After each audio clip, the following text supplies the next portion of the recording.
Good morning guys and very welcome to my channel Kala Sangini and I hope आप सभी भी healthy and happy होंगे। आज का video Pinterest inspire resin tray 12 inches का फुल ट्यूटोरियल है। जी हाँ, आज आपके लिए थोड़ा सा डिफरेंट होने वाला है। आज हम बनाने वाले हैं 12 inches resin tray Pinterest inspire. जी हाँ, तो देख सकते हैं आपकी कितनी ब्यूटीफुली रेजिन से बनकर ट्रे रेडी हुई है।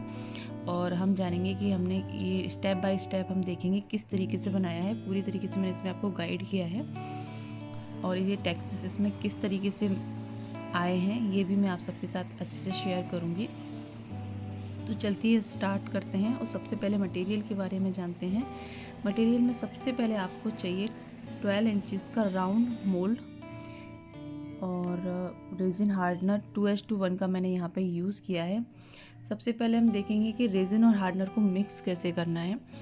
यहाँ पर मैं स्टिक बीच में ले रही हूँ रेजिन और हार्डनर को मिक्स करने के लिए, ताकि जब भी हम एक बड़ी क्वांटिटी में रेजिन और हार्डनर को मिक्स करते हैं तो बबल्स उसमें कम आए। तो डायरेक्ट हम रेजिन को पोर ना करके इस तरीके से स्टिक के ऊपर पोर करते हैं तो उसका प्रेशर थोड़ा स्लो हो जाता है, तो जिससे क्या होता है इसमें बबल्स आने के चांसेस बहुत कम हो जाते हैं। तो आप ये ट्रिक भी यूज़ कर सकते हैं और इस तरीके से आप स्टिक या स्पून या कुछ भी बीच में रख सकते हैं, या फिर आप नॉर्मली बहुत स्लोली आराम से मिक्स करेंगे तो भी हो जाएगा।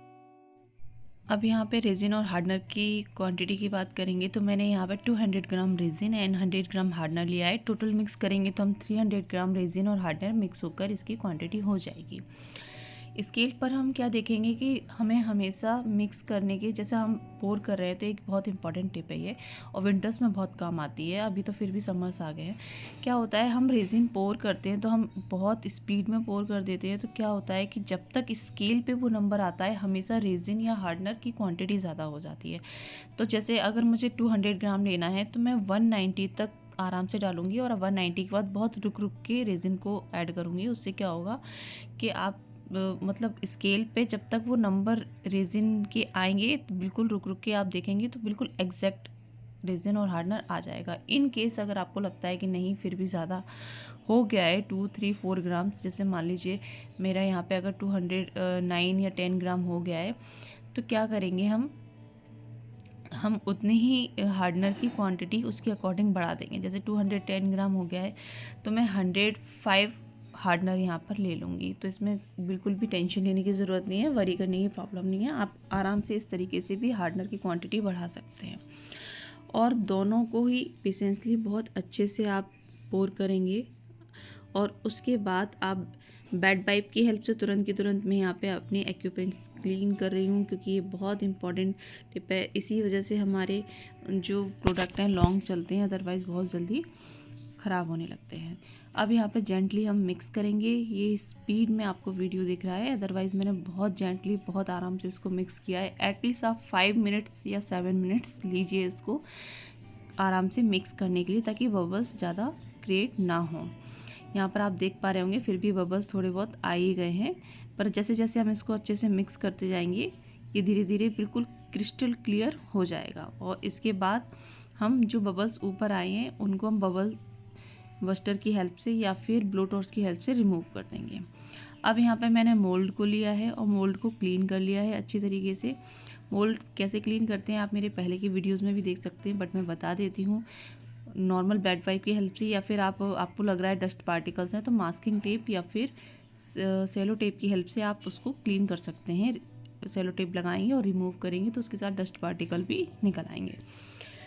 अब यहाँ पे मैं पिगमेंट लेने वाली हूँ। तो पिगमेंट मैंने यहाँ पर लिया है पर्ल पिगमेंट 1 ब्लॉब और गोल्डन मेटालिक पिगमेंट बहुत लाइट, मतलब 1 ब्लॉब नहीं, हाफ ब्लॉब से भी कम, और फ्लोटिंग पिगमेंट। तो मैंने बस एक पिंच आप फ्लोटिंग पिगमेंट टोटल ऑप्शनल है अगर आप वो उस तरीके का, बट अगर आप टेक्सचर्स देना चाहते हैं तो वो इम्पॉर्टेंट है। अगर आप टेक्सचर्स देना नहीं चाहते हैं, सिर्फ आपको प्लेन ट्रे ऐसे ही बनानी है, तो कोई इम्पॉर्टेंट नहीं है। आप सिर्फ मेटालिक पर्ल पिगमेंट गोल्डन के साथ और वाइट पर्ल पिगमेंट के साथ भी जा सकते हैं। अब यहाँ पे अच्छी तरीके से ट्रे को मैंने जो भी शायद पिगमेंट के पार्टिकल्स गिरे हों उनको अच्छे तरीके से मैंने क्लीन कर लिया है, ताकि जब हम रेजिन पोर करें तो पिगमेंट्स ऐसे ही ना रहें। और यहाँ पर अब हम रेजिन के साथ साथ गोल्ड फॉइल को भी मिक्स करेंगे। तो इस तरीके से गोल्ड फॉइल की पूरी शीट आप ले लेंगे। अब यहाँ पे मैं गोल्ड फॉइल की शीट क्यों ली है, नॉर्मल गोल्ड फॉइल जो इस तरीके से क्रचेस ऑलरेडी आती है उसको क्यों नहीं, उसकी शाइन में और इसकी शाइन में बहुत डिफरेंसेस होते हैं। आप कभी भी आप अगर नोटिस करेंगे तो जो ऑलरेडी क्रश होती है उस गोल्ड फॉइल में और जो इस तरीके की गोल्ड फॉइल में हमेशा थोड़ा डिफरेंसेस होता है लुक का और टेक्सचर्स का। तो यहाँ पर मैं इसको प्रेफरेंस ज़्यादा दूंगी। अब रेजिन को थोड़ा सा रेस्टिंग टाइम मिल गया है, एटलीस्ट 10 मिनट्स तक रेजिन को रेस्टिंग टाइम मिल गया है और वो थोड़ा इम्पॉर्टेंट भी था हमें यहाँ पे, इसीलिए मैंने रेजिन को फर्स्ट मिक्स करके रखा है। यहाँ पर जो मैंने तीनों पिगमेंट का पाउडर बनाया था मिक्स करके, उसमें मैं रेजिन पोर कर दूंगी। गोल्ड फॉइल वाले में मैं भी रेजिन पोर करके रख दूंगी इस तरीके से, और इनको जेंटली मिक्स करके हम रख देंगे। बाकी के रेजिन को हम ट्रांसपेरेंट ही रहने देंगे, उसमें अभी हम पूरी तरीके से मिक्स नहीं करेंगे। अब हम पिगमेंट वाले रेजिन को भी बहुत जेंटली और स्मूथली मिक्स करेंगे। आप देख पा रहे होंगे धीरे धीरे इसमें कलर्स आने लगेंगे, और इसको तब तक मिक्स करेंगे जब तक आप स्टिक पे देखेंगे तो कोई भी पैचेस नहीं आ रहे हों, कोई भी लम्ब्स नहीं आ रहे हों, तब तक आप इसको अच्छे से मिक्स करेंगे। आपको लगे कि हाँ ये पूरी तरीके से मिक्स हो गया है, इसमें लम्ब्स या पैचेस नहीं रह जाए। पिगमेंट को मिक्स करते टाइम हमें डिस्पोजल के साइड से भी थोड़ा थोड़ा अच्छे तरीके से स्टिक से स्क्रैच कर लेना है, ताकि साइड पर कई बार पिगमेंट उस पर चिपका हुआ रह जाता है। तो साइड्स पे और नीचे बिल्कुल टच करके अच्छे तरीके से स्टिक को इस तरीके से और मिक्स करेंगे, ताकि कोई भी पिगमेंट नीचे उसमें रह ना जाए। और यहाँ पर इस तरीके से मैंने मिक्स कर लिया है। ये आपको स्पीड में दिख रहा है, पर ये मैंने बहुत आराम से किया है, ये वीडियो मैंने स्पीड में किया है। यहाँ पर अभी आप एक बार चेक कर सकते हैं कि आपने जो कलर चाहा था आपको वो कलर मिल रहा है, डिज़ाइन कलर आपका बन रहा है या नहीं। मुझे यहाँ पे गोल्डन टच कम लग रहा था और पर्ल पिगमेंट ज़्यादा लग रहा था, इसलिए मैंने यहाँ पे गोल्डन टच और ऐड किया है थोड़ा सा, ताकि क्योंकि मुझे गोल्डन और पर्ल का थोड़ा मिक्स कॉम्बिनेशन देना था, बट इसमें गोल्डन समझ में नहीं आ रहा था, इसलिए मैंने थोड़ा सा गोल्डन और ऐड किया है। ये आपका टोटल ऑप्शनल है कि आप करना चाहते हैं कि नहीं करना चाहते हैं। आप अपनी क्वांटिटी के अकॉर्डिंग देख सकते हैं या अपनी चॉइस के अकॉर्डिंग देख सकते हैं।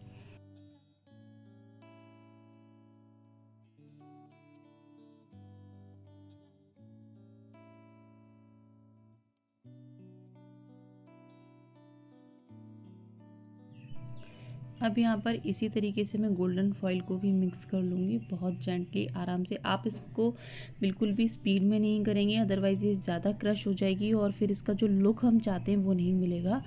इसको जेंटली बस हम थोड़ा सा मिक्स करेंगे और बबल बस्टर से या फिर ब्लो टॉर्च से उसके थोड़े से जो बबल्स हैं उनको यहीं पर रिमूव कर लेंगे। और जो ट्रांसपेरेंट रेजिन है उसको भी बीच बीच में आप हीट अप करते रहेंगे, ताकि वो ज़्यादा एक्सोथर्मिक ना हो जाए। इस तरीके से आप थोड़ा थोड़ा सा ब्लो टॉर्च दिखाते रहेंगे। अब यहाँ पे जो भी पिगमेंट्स गिरे हुए हैं, ट्रे को अच्छी तरीके से क्लीन करने के बाद यहाँ पर हम रेजिन को पोर करेंगे।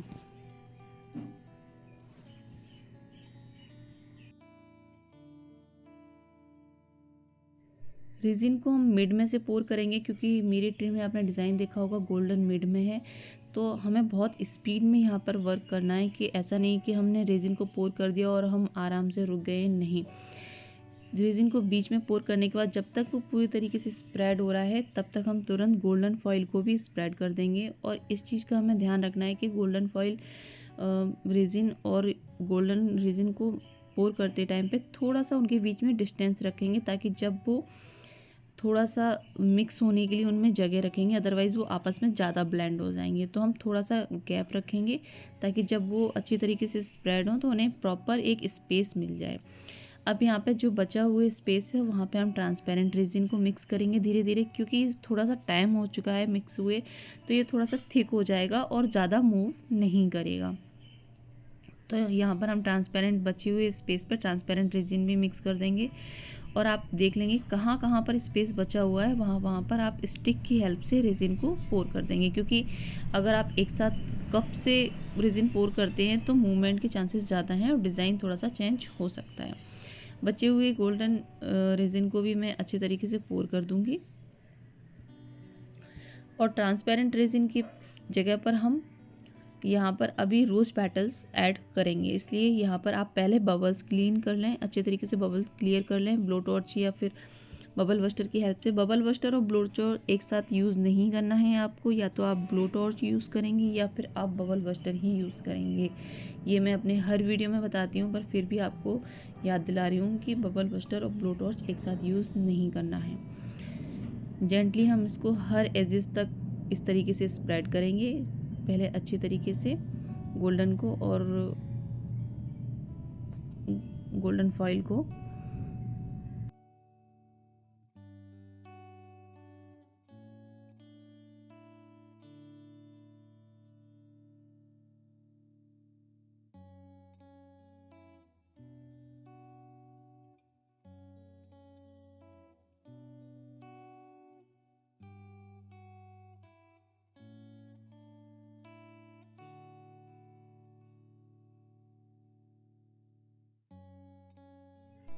अब यहाँ पर मैं रोज़ पेटल्स को ऐड करके देखूँगी कि रोज़ पेटल्स कैसा लुक क्रिएट कर रहे हैं। तो यहाँ पर मैं पहले स्टार्टिंग में ऐसे ही रोज़ पेटल्स को ऐड करके देखूँगी। आप ये पहले से ही रख के डिज़ाइंस देख सकते हैं जब मोल्ड में कुछ भी ना हो। एक्चुअली मुझे थोड़ा सा डायरेक्ट ऐसे ही रोज़ पेटल्स ऐड करना था, बट जब मैंने इस तरीके से ऐड किया तो मुझे लगा कि ये लुक कुछ अच्छा ज़्यादा नहीं लग रहा है, और जैसा मेरे पास पिक्चर थी उस तरीके का लुक नहीं आ रहा था। तो फिर मैंने क्या किया कि रोज़ पेटल्स को पूरा क्रश कर दिया, और क्रश करने के बाद रोज़ पेटल्स को मैंने ऐड किया।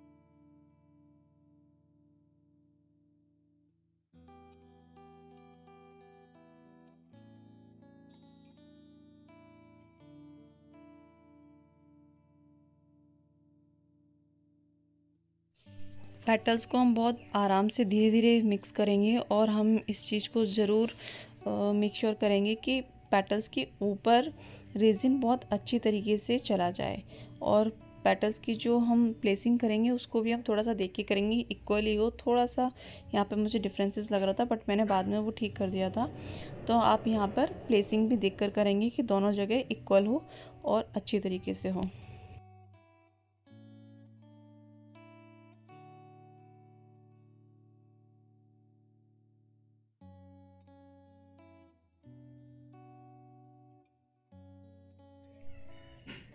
लास्ट में आप जो ट्रांसपेरेंट रेजिन थोड़ा सा हमने बचा लिया था, उसको आप स्टिक की हेल्प से पेटल्स के ऊपर अच्छी तरीके से डालेंगे, ताकि पेटल्स पूरी तरीके से रेजिन से कवर हो जाएं, कोई भी ऊपर ऐसे ही ना रह जाए।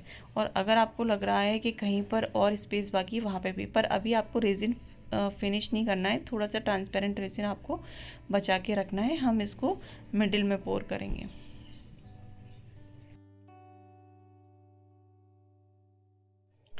अब बचे हुए रेजिन को हम बिल्कुल मिडिल में पोर कर देंगे।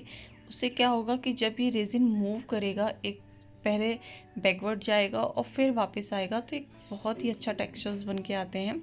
और अगर आपको ऐसी कोई नीड नहीं है तो आप कोई इम्पॉर्टेंट भी नहीं है, आप ये स्टेप फिक्स स्किप भी कर सकते हैं। और नॉर्मली आपके पास रेजिन नहीं बचा है तो कोई प्रॉब्लम नहीं है, आप इस तरीके से उसको यूज़ कर सकते हैं और नॉर्मल अच्छी तरीके से इसी तरीके से टेक्सचर्स दे सकते हैं। यहाँ पर मैं थोड़ा सा हीट गन से मिडिल में हीट गन दिखाऊंगी, जिससे रेजिन के टेक्सचर्स थोड़े से अच्छे निकल के आते हैं।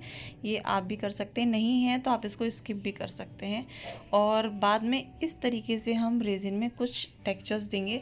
अच्छा, ये टेक्सचर्स आप तुरंत भी दे सकते हैं, बट आपको प्रॉपर इसमें टेक्सचर्स रहें उसके लिए बहुत इंपॉर्टेंट स्टेप है कि आपको समर्स में एटलीस्ट 2-3 आवर्स यानी कि 3-4 घंटे बाद इसको इस तरीके से फिर से एक बार टेक्सचर्स देना है, क्योंकि ये बिल्कुल थिक हो गया होगा तब तो ही ये टेक्सचर्स इसमें रुकेंगे, अदरवाइज़ नहीं रुकेंगे और ये फिर से मिक्सअप हो जाएंगे। और उसके बाद आपको ब्लो टॉर्च या बबल टॉर्च नहीं दिखानी है, अगर बहुत जेंटली टेक्सचर्स देने हैं। और अगर आपको उसके बाद लगता है कि बबल्स आए हैं तो आपको टूथपिक की हेल्प से उनको रिमूव करना है या स्टिक की हेल्प से ही इसी तरीके से रिमूव करना है। आप ब्लो टॉर्च या फिर बबल बस्टर यूज़ नहीं करेंगे। और यहाँ पर समर्स के टाइम में मैं आपको बताती हूँ 2-3 घंटे का वेट करना है आपको।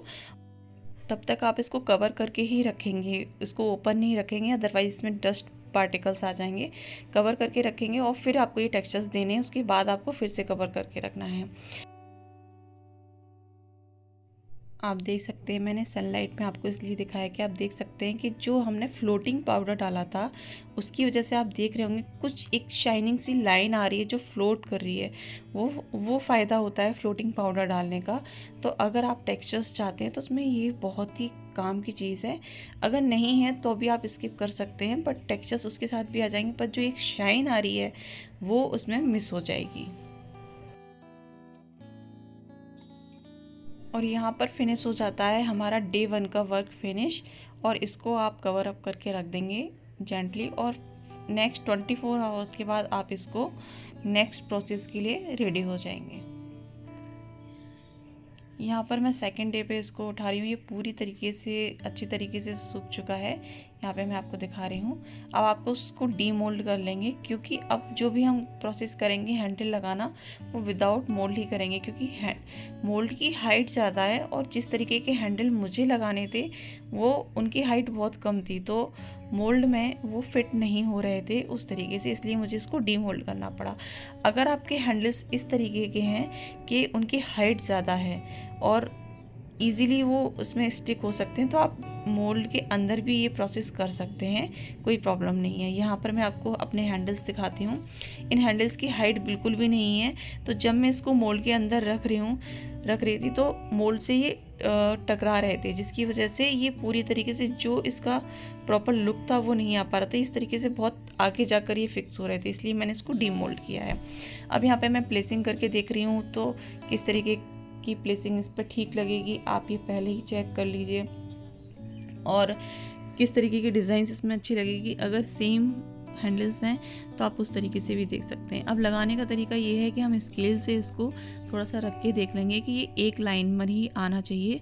ऐसा नहीं है कि एक बहुत आगे या बहुत पीछे, ऐसा नहीं होना चाहिए। एक आइडिया ले लीजिए और वहाँ पर आप मार्क कर लीजिए।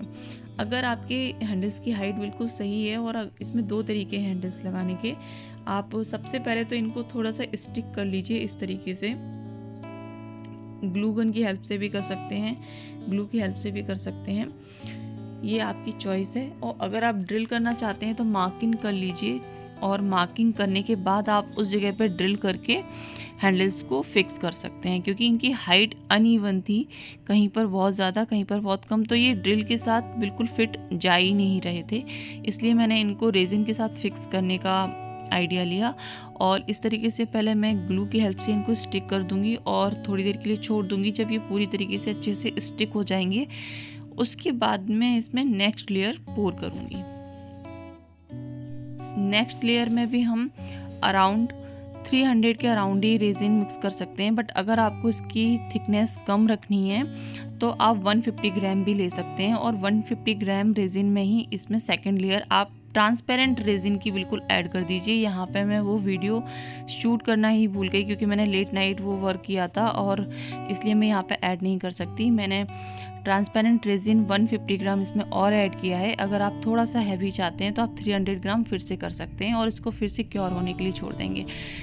लास्ट में जब ये पूरी तरीके से क्योर हो जाएगी और इस तरीके से जब ये सूख जाएगी तो इसमें आप सैंडिंग मशीन की हेल्प से, स्मॉल वाली सैंडिंग मशीन की हेल्प से इसकी साइड एजेस पे अच्छी तरीके से सैंडिंग कर देंगे।